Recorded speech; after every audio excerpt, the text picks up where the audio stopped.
ბუნებრივი სტიქიები და ადამიანი. მამა აბსოლუტის გზავნილი 5 მაისი 2019 წელი. მოგესალმებით ჩემო ძვირფასო და საყვარელო შვილებო. დღეს მე დავიწყე ბუნებრივი სულების შესახებ საუბარს. რეალურად ყოველ ბუნებრივ სტიქიას ჰყავს თავისი სული, რომელიც ნაწილებიც გადანაწილებულები არიან მთელს დედამიწაზე, თუმცა დაკავშირებულები არიან ერთმანეთთან და მთავარ სულთან უხილავი ენერგეტიკული ძაფებით. ეს გავს იმას, როგორც ადამიანის დედობრივი სული არის ენერგეტიკულად დაკავშირებული თავის ათასობით ნაწილთან.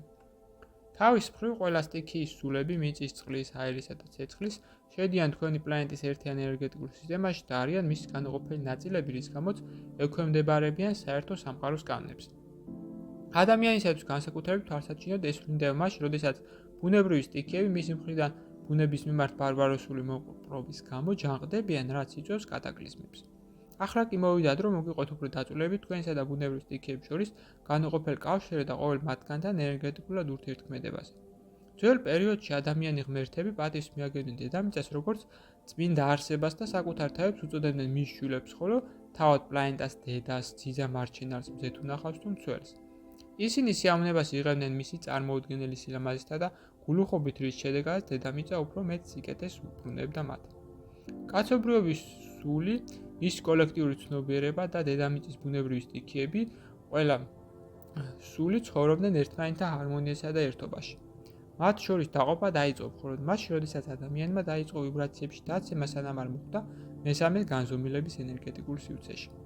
თუმცა დედამიწაზე ბუნებრივი სტიქიების სულებს გამოუვიდათ თავიანთი ვიბრაციების პირველადენ დონემდე შენარჩუნება, რადგანაც მათზე არ გავრცელდა დრაკონების დამღუპველის გავლენა, რომელმაც ადამიანთა ცნობიერება ტყვედ იგდეს.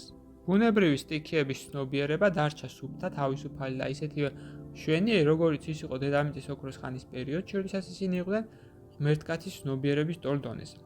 ადამიანები კი მათგან განსხვავებით უკვე აღარ გრძნობდნენ ამ ერთობას. რადგანაც მოხვდნენ დუალურ სამყაროში და შეპყრობილები არიან ამ პარტავნების, ძალაუფლების, მოყვარეობის, სიხარბის ემოციებით, ადამიანები გრძნობენ თავიანთ დედამიწის ბატონებად, რომელსაც აქვთ მათზე ყველაფრის გაკეთების უფლება.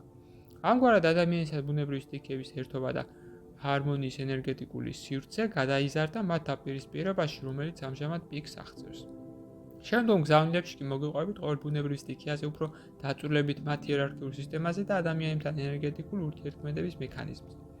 მამა აბსოლუტი, რომელსაც განუზომლად უყვარხართ, საუბრობდა თქვენთან. გზავნილი მიიღო მართა, თარგმნა წაიკითხა გუჩა. ვიდეოს ბოლოს მსურს შემოგთავაზოთ კურსი, რომელიც დაგეხმარებათ გაიაროთ ეზოთერიკის საფუძვლები და უკვე დღესვე დაიწყოთ თქვენი ცხოვრების უკეთესობისკენ შეცვლა. ასევე გთავაზობთ პირად კონსულტაციას, სადაც განვიხილავთ თქვენს პრობლემას, გეტყვით თქვენ სულიერ მისიას, თქვენი დადებით და უარყოფით მხარეებს და დაგეხმარებით თქვენი გასაჭირის მოგვარებაში. დამატებითი ინფორმაციისათვის დამნერგეთ ტელეფონის ნომერზე ან მომწერეთ სოციალურ გვერდებზე. ლინკები მოცემულია აღწერაში. გისურვებთ წარმატებას.